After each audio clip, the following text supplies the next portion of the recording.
Hello everyone, कैसे हैं आप सब। मुझे उम्मीद है कि आप बहुत ही अच्छे होंगे। आज के वीडियो में हम कवर करने जा रहे हैं कि हमें एनिमल फिजियो का कौन कौन सा टॉपिक करके जाना है। राइट, हमें कौन सा स्किप नहीं करना है, कौन सा मोस्ट इंपॉर्टेंट है और कौन सा करके ही जाना है। आज हम उसके बारे में बात करेंगे। प्लीज़ आप मेरे चैनल को सब्सक्राइब कीजिए और ऐसे ऐसे अच्छे अच्छे वीडियोज़ देखते रहिए। चलिए वीडियो में देखते हैं। इंट्रोडक्शन। सबसे पहले एनिमल फिजियोलॉजी क्या है ये तो आप जानते ही हैं। की एरिया जो है वो हमें circulation, respiration, nervous system, thermo regulation, reproduction, ये सारे कुछ को पढ़ना है। ठीक है, ये बेसिक इंट्रोडक्शन है, इसको हटाते हैं। Now talking about the blood circulation, ये इंपॉर्टेंट टॉपिक है ब्लड सर्कुलेशन। इसमें हमें पढ़ के जाना है। ठीक है, इसमें आरबीसी, डब्ल्यूबीसी, प्लेटलेट्स और प्लाज्मा, इससे क्वेश्चन आते हैं। ठीक है, बेसिक क्वेश्चन आते हैं। कभी कभी बेसिक चीज़ हमसे नहीं सॉल्व हो पाते हैं। यस, इसको आप एक बार जरूर से देख के जाइएगा। हीमोग्लोबिन का स्ट्रक्चर और उसका ऑक्सीजन ट्रांसपोर्ट और उसकी एफिनिटी, बाइंडिंग प्रॉपर्टी, ये सब जो होती है वो आपको अच्छे से करके जाना है। कोआगुलेशन पाथवे और ब्लड क्लॉटिंग, इसमें जो इंट्रिंसिक एंड एक्सट्रिंसिक पाथवे दिया हुआ है, जो इसमें बहुत ही कैस्केड्स ऑफ रिएक्शन इन्वॉल्व होते हैं। बेसिकली आपको वो करके जाना है। एंड कार्डियक साइकिल और ईसीजी, कार्डियक साइकिल आपको पढ़ के जाना है। और कार्डियक साइकिल में कब वेंट्रिकुलर सिस्टोल होता है, कब आर्टरियल सिस्टोल होता है, कितने सेकंड का होता है, टोटल कितने मिनट का होता है और कितना सेकंड लग जाता है, 1 मिनट में कितना कार्डियक साइकिल होता है। ये सारे चीज़ को आपको अच्छे से करके जाना है। कितना ब्लड वॉल्यूम होता है उस टाइम पे, कितना पोर होता है, कितना परसेंट रेस्ट रह जाता है हमारे आर्ट्रिकल या वेंट्रिकल्स में। ये सब आपको ओवरव्यू अच्छे से कार्डियक साइकिल करके जाना है। ब्लड प्रेशर रेगुलेशन मैकेनिज्म, यानी हमें regulation of cardiac cycle, regulation of circulatory system याद से पढ़ के जाना है। जिसमें हमें बताया जाएगा कि कौन कौन से रेगुलेटरी पाथवेज है जिसके थ्रू जो है वो हमारा ब्लड प्रेशर रेगुलेट होता है या हार्ट बीट रेगुलेट होता है।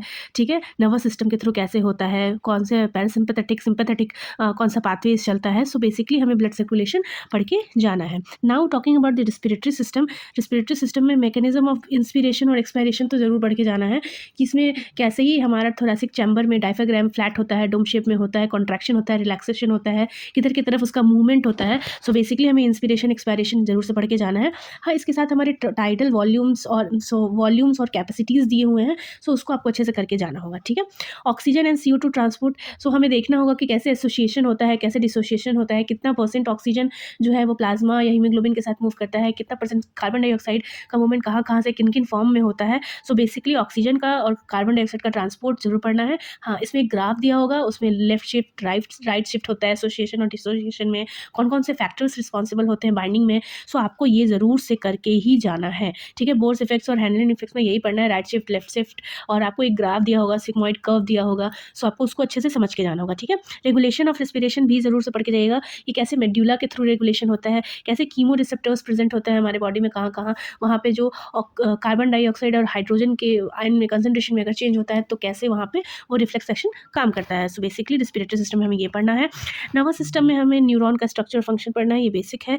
Action potential mechanism very important, sympathetic transmission very important, key neurotransmitter acetylcholine, dopamine, serotonin और गाबा, ये सब के बारे में इसका मैकेनिज्म पढ़ के ही जाइएगा प्लीज़।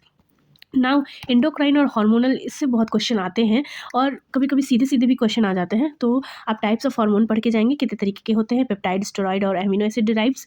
ठीक है, और हाइपोथैलेमस और pituitary axis and hormonal control, कैसे हमारा जो हाइपोथैलेमस और पिट्यूटरी का एक्सिस होता है, कैसे उसका कंट्रोल होता है, कौन सा पोर्टल प्रेजेंट होता है। ठीक है, कौन कौन से ग्रोथ रिलीजिंग हार्मोन्स है, कौन कौन से इनहिबिटरी हार्मोन्स हैं, कौन से हार्मोन्स जो है वो हमारे पोस्टीरियर पिट्यूटरी में सेव होते हैं, उनका क्या मैकेनिज्म होता है, ये हमें पढ़ना होगा। ठीक है, hormone action mechanism, GPCR, steroid और रिसेप्टर। ठीक है, मेजर एंडोक्राइन ग्लैंड, जैसे हमने थायराइड को जरूर से कंप्लीट करके जाना है, T3 T4 कैसे वो बनता है, उसके पूरे मैकेनिज्म को समझना होगा। एड्रेनल ग्लैंड में एड्रेनल, मेडुला और कॉर्टेक्स के जितने भी हार्मोन्स हैं उनके बारे में पढ़ना होगा। ठीक है, और उनका ट्रिक है वो याद करना बहुत ज़रूरी है, क्योंकि अगर वो कभी कभी कंफ्यूजिंग हो जाता है। आप एड्रेनल के उसको करके जाइएगा। पैनक्रियाज में बी सेल, अल्फा सेल, इनके बारे में पढ़ना होगा। गोनाड्स के बारे में पढ़ना होगा। ठीक है, मेजर एंडोक्राइन यही है, आपको ग्लैंड्स में इनको ज़रूर से कवर करके जाना होगा। ठीक है, एंडोक्राइन डिसऑर्डर जैसे डायबिटीज़, हाइपोथायरॉयडिज्म, कुशनिंग सिंड्रोम, ये सब जो है वो आपको कवर करके जाना है। हाँ, आप ग्रोथ हार्मोन्स के भी से जो हाइपर ग्रोथ हार्मोन सिक्रीशन और हाइपो सिक्रीशन से हो जाता है वो भी आप ज़रूर से देख के जाइएगा। ठीक है। नाउ स्क्रिप्टरी सिस्टम मॉडरेटली इंपॉर्टेंट है, इससे ज़्यादा इतना क्वेश्चन नहीं आता है, बट इसमें भी ऑस्मो रेगुलेशन और role of ADH aldosterone in water balance आप ज़रूर से देख के जाइएगा।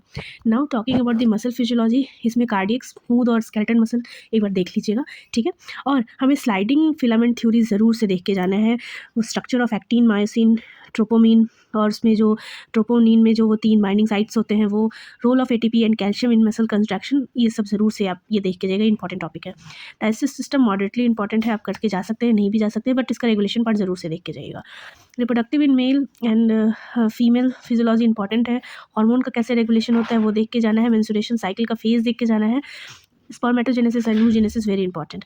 थर्मो रेगुलेशन एंड हीमोस्टेसिस में मॉडरेटली इंपॉर्टेंट है, आप इसको देख के जा सकते हैं, ठीक है। सेंसरी भी इन मॉडरेटली इंपॉर्टेंट है, आप इसको भी स्किप कर सकते हैं या देख सकते हैं, ठीक है। बेसिकली हमें जो है वो इंटरप्रिटेशन आना चाहिए, ऑक्सीजन डिसोसिएशन कर्व आना चाहिए, ईसीजी आना चाहिए और एक्शन पोटेंशियल बहुत अच्छे से आना चाहिए।